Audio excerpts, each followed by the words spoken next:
तर मित्रांनो, आज आपण बघणार आहे अखंड बोकड चुलीवर कसं शिजवायचं आणि चांगल्या क्वालिटीचं मटण शिजवायचं असेल तर काय काय करायला लागते, कसं कसं करायला लागते ते आज आपण बघूया. चला, आता हे एक 25 किलोचं बोकड आहे. सगळं त्याची घाण वगैरे सगळी काढून नाही म्हणलं तर एक 15 किलोच्या आसपास भरते. मग ती पुढची प्रोसेस कशी कशी काय काय ते आपण आता बघूया. आता हे जर बारीक बारीक तुकडं करून घ्यायचं. आता ते मटण आपण तोडायला घ्यायला लागलोय. असं ह्या पद्धतीने असं बारीक पीस करायला लागलोय. बारीक पीस करताना पण एकदम एक विशिष्ट पद्धतीने करायला लागते. म्हणजे ज्यावेळेला आपण मटण बारीक करायला लागलोय त्यावेळेला आता हे घाव घालतात त्यावेळेला एका ठोक्यात ती मटण तुटलं पाहिजे. म्हणजे एखादा हड्डी पीस असला तर एका ठोक्यात ते वेगळा झाला पाहिजे.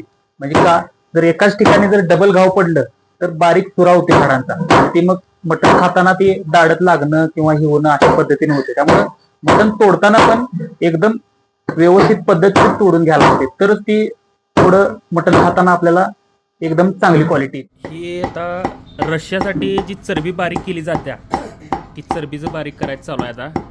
म्हणजे आता रस्सा चांगला टेस्टी बनवायचं झालं तर ही चरबी लागत्या. चरबीचं कसं असते, उकळले की त्यातनं तेल सोडते आणि त्या तेलामुळे आहे का नाही, त्या तेलाची जी टेस्ट येत्या रश्श्याला ती एक नंबरचं असत्या. त्यामुळे अशी चरबी तोडायचं चालू आहे. अशा पद्धतीनं आपलं हे मटण सगळं तोडून झाले बरोबर. सगळे एकदम व्यवस्थित पीस केलेले आहे ते सगळे एकदम चॉप्स वगैरे सगळे एकदम ओकेमध्ये आहे. आणि ही चरबी. चला आता पुढली प्रोसेस आपण बघून घेऊया. त्या पद्धतीने हे आपण जरा पहिल्यांदा तेल लावून घ्यायला लागलोय.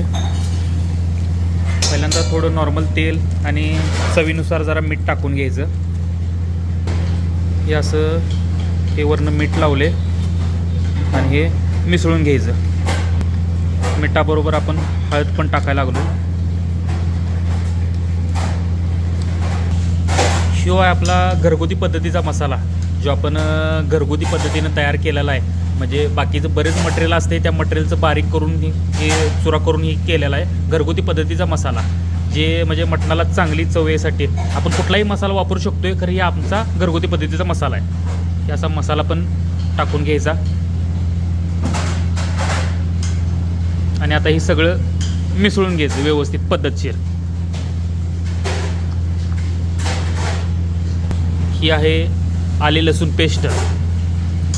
ह्या आले लसूण पेस्टमुळे पण बऱ्यापैकी चांगली चव येते.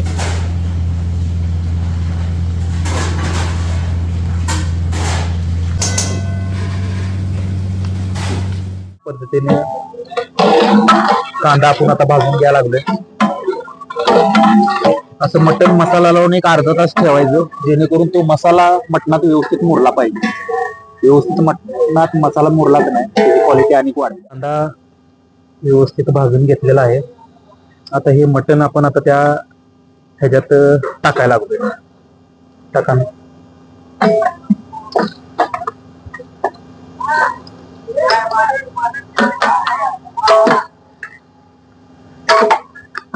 अशा पद्धतीनं मटण टाकलंय. मटण आता व्यवस्थित परतून घ्यायचं.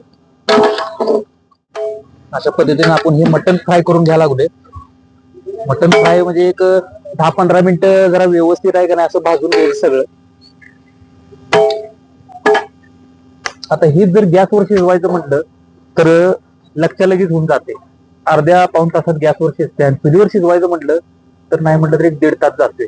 तरी पण आपण चुलीवर शिजवतोय का, चुलीवर शिजताना कसं एकदम हळूहळू पद्धतीने शिजते आणि त्यामुळे आहे का नाही ती जी टेस्ट येणार आहे ती चुलीवरच्या मटणाला एकदम चांगलीच टेस्ट येते. गॅसवर शिजवायचं म्हटलं तर लक्ष लगेच शिजते तर ती तशी फास्ट मध्ये शिजल्यामुळे ती टेस्ट येत नाही. फक्त चुलीवर शिजवलं की चांगली टेस्ट येते. त्यामुळे आपण चुलीवर शिजवायला लागलोय. बघा अशा पद्धतीने आपण चरबी भाजून घेतलेली आहे. आता हे आहे आपला घरगुती पद्धतीचा मसाला. हे आपली घरगुती चटणी. या चटणीमुळं पण आपल्या मटणाला टेस्ट येते. तुम्ही आपल्या पद्धतीची चटणी वापरू शकताय. चवीनुसार चटणी टाकलेली आहे.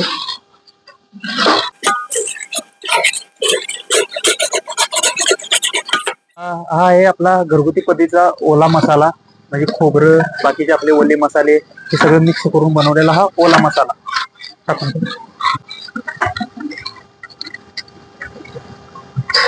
ओला मसाला म्हणजे खोबरं बारीक केलेलं असते, त्याचबरोबर बाकीचे आमचे घरगुती जे मसाले असतात ते बारीक करून सगळं हे केलेलं असते, जेणेकरून बनणारा जो रस्सा आहे तो रस्सा थोडा घट्ट व्हावा ह्यासाठी बनवलेला असते, ते त्यासाठी केलेलं असते. त्याच्यामुळं रस्सा घट्ट पण होतोय आणि एक चांगली चव पण येते. सूप आहे मगाशी जे तुम्हाला दाखवलेलं मटण शिजवताना जे उरलेलं पाणी येते ते पाणी आपण आता वतून घ्यायला लागलोय.